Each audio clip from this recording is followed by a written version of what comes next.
Hello guys, welcome back again. तो guys आज हम बात करेंगे यहाँ पे दिल्ली राष्ट्रीय राजधानी क्षेत्र शासन संशोधन अधिनियम 2021 30 अप्रैल की डेली अपडेट है। और यहाँ पे देखिए आपके जो यूपीएससी प्री एग्ज़ाम है वहाँ पे भी क्वेश्चन पूछ सकते हैं। ठीक है, तो यहाँ पे देखिए चर्चा में क्यों है, क्योंकि हाल ही में राजधानी दिल्ली के उपराज्यपाल लेफ्टिनेंट गवर्नर की शक्तियों को बढ़ाने संबंधित ये संशोधन अधिनियम 2021 को पारित किया गया है, जिसमें वापस से आप बोल सकते हैं उपराज्यपाल की शक्तियों को वापस से बताया गया है और उसकी कुछ विवेकाधीन शक्तियाँ थी उन्हें यहाँ पे उन्हें बढ़ा दिया गया है।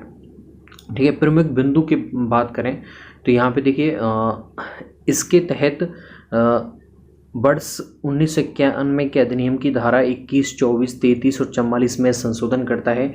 इसके तहत दिल्ली राष्ट्रीय राजधानी क्षेत्र में सरकार का आशय क्या होगा, उपराज्यपाल से होगा। ठीक है, क्योंकि केंद्र शासित प्रदेश है और इसमें अगर आप सरकार का बात करेंगे तो वो लेफ्टिनेंट गवर्नर वहाँ पे वो एज ए रिप्रेजेंटेटिव रहेगा वहाँ पे।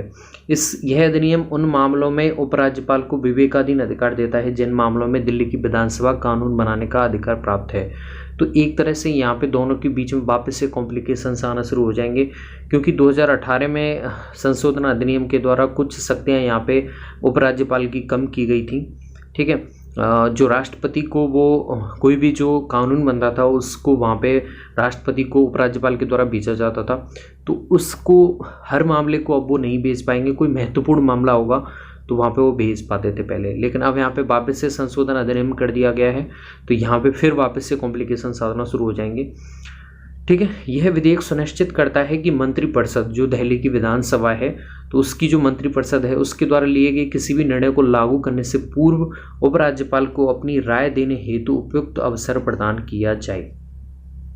ठीक है, जैसा कि आपने राज्यपाल का सुना होगा, किसी दूसरे जहाँ पे राज्य होते हैं, ठीक है, ये केंद्र शासित प्रदेश है, दूसरे राज्यों में क्या होता है वहाँ की जो विधानसभा होती है उसके फैसलों को या फिर उनके द्वारा जो कानून बनाए जाते हैं उन्हें मानने के लिए वहाँ का राज्यपाल बाध्य होता है, लेकिन उपराज्यपाल जिस जगह केंद्र शासित प्रदेशों पे होता है वहाँ पे वो बाध्य नहीं होता है। ठीक है, तो यहाँ पे फिर वापस से जो भी इमरजेंसी में कुछ कानून बनाने होते हैं तो उसके लिए वापस से उपराज्यपाल से उन्हें क्या लेनी पड़ती है, राय लेनी पड़ती है। अगर वो चाहें तो उस कानून से संबंधित को लंबित करवा सकते हैं, वो आगे राष्ट्रपति को भेज सकते हैं। ठीक है, तो यह विधानसभा और उसकी समितियों को दैनिक प्रशासन से संबंधित मामलों को उठाने या प्रशासनिक निर्णयों के संबंध में पूछताछ करने के लिए नियम बनाने से रोकता है। तो दिल्ली की जो प्रशासनिक प्रणाली होगी वहाँ पे इसमें थोड़े कॉम्प्लिकेशंस आना शुरू हो जाएंगे। आलोचना की बात करें तो देखिए आलोचना में क्या कहा जाता है कि इस नए संशोधन से दिल्ली सरकार की कार्य क्षमता प्रभावित होगी, क्योंकि अब किसी तत्काल कार्रवाई के समय भी उपराज्यपाल से परामर्श लेना जरूरी हो जाएगा। ठीक है, अब यहाँ पे उपराज्यपाल कितने समय तक उसे लंबित रख सकता है, कितने समय में उस कानून से संबंधित जो विधानसभा ने भेजा है वहाँ की ने, उसके लिए कोई समय सीमा नहीं दी है। ठीक है, तो इसका तर्क दिया है वहाँ की सरकार ने कि वो इन शक्तियों का दुरुपयोग भी कर सकती हैं। बिल्कुल जाहिर सी बात है, जब उन्हें एक स्पेसिफिक समय सीमा नहीं दी है कि जो दिया गया कानून है जो विधानसभा के द्वारा दिया गया है आपको इतने समय में आपको इस पे हाँ या नहीं देना है। ठीक है, तो अब उसकी एक समय सीमा नहीं है तो उसका वो दुरुपयोग इस शक्ति का किया जा सकता है। यह फेडरलिज्म की भावना की, संघवाद की भावना के विरुद्ध है। केंद्र सरकार ने इसमें क्या पक्ष दिया है वो भी जानना जरूरी है। तो यहाँ पे देखिए उन्होंने कहा है कि यह संशोधन का उद्देश्य सार्वजनिक जवाबदेही को बढ़ाना है, रोजमर्रा के प्रशासन से संबंधित तकनीकी स्पष्टताओं को दूर करना है। इससे दिल्ली की प्रशासनिक क्षमता बढ़ेगी, कार्यपालिका और विधायिका के बीच बेहतर संबंध सुनिश्चित हो सकेंगे। ठीक है, ओके।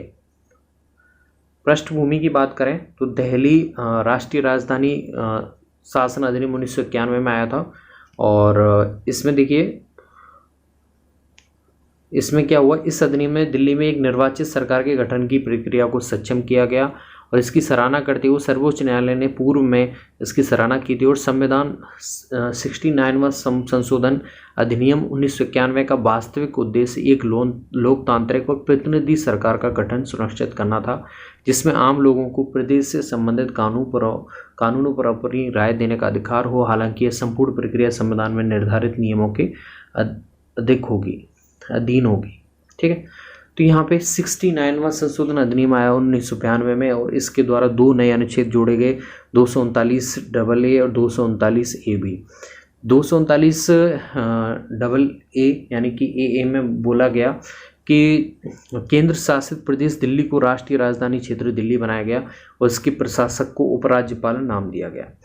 ठीक है, अब यहाँ पे बोला गया कि दिल्ली की जो विधानसभा है वो 3 चीज़ों को छोड़ के राज्य सूची और समवर्ती सूची वाले विषयों पे कानून बना सकती है, लेकिन 3 चीज़ें उन्हें छोड़नी होंगी, उस पर वो कानून नहीं बना पाएगी। एक तो आपके रक्षा, पुलिस, भूमि और लोक व्यवस्था के अतिरिक्त। ठीक है, यह दिल्ली के लिए मंत्रिपरिषद का भी प्रावधान करता है, जिसमें मंत्रियों की कुल संख्या विधानसभा की कुल सदस्य संख्या के 10% तक अधिक नहीं होगी। जितने वहाँ पे मेंबर हैं उसके 10% से ज़्यादा मंत्रिपरिषद में मंत्री नहीं हो पाएंगे। अब 239 AB क्या कहता है, अब ये बिल्कुल राष्ट्रपति शासन की तरह बात करता है कि 239 AA के द्वारा बनाए गए नियम 239 AB के द्वारा किसी विशिष्ट परिस्थिति में जब उन्हें वहाँ पे लोक व्यवस्था करनी है तो उस टाइम पे वो इन्हें क्या कर सकते हैं, नष्ट कर सकते हैं। ठीक है, तो किसी भी प्रावधान या इसके अनुसरण में बनाए गए किसी भी कानून के किसी भी प्रावधान के संचालन को निलंबित कर सकता है। यह राष्ट्रपति शासन जैसा ही है।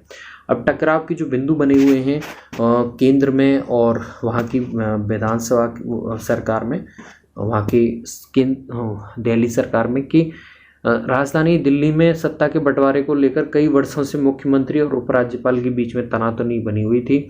इन टकराव का केंद्र यह बिंदु यह होता है कि किसी भी मामले पर उपराज्यपाल और मंत्रिपरिषद के बीच मतभेद होने पर, और यहाँ पे देखा जाता है कि उपराज्यपाल का रवैया उनके प्रति कैसा होना चाहिए, विरोधी नहीं हो कि समर्थक रूप में होना चाहिए। तो यहाँ पे ज़्यादातर इनके बीच में तनातनी ही देखी जाती है। तो उपराज्यपाल द्वारा संबंधित मामले को राष्ट्रपति के पास भेजा जाता है और लंबित मामले की स्थिति में उपराज्यपाल को अपने विवेक के मुताबिक उस मामले पर कार्रवाई करने का अधिकार था।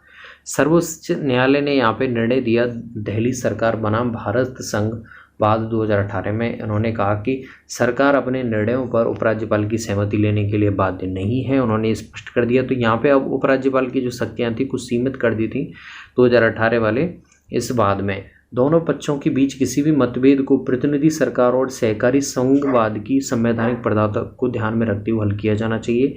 इस निर्णय ने उपराज्यपाल के लिए राष्ट्रपति के पास किसी मामलों को भेजना कठिन बना दिया। उन्होंने कहा कि हर मामला नहीं भेजा जा सकता है, कोई महत्वपूर्ण मामला है उसे आप भेज पाएंगे।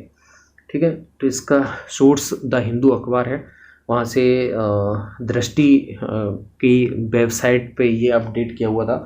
तो मैंने जो आपका अपकमिंग प्री सिविल एग्ज़ाम है उसके लिए मैंने यहाँ पे ये जानना ज़रूरी समझा।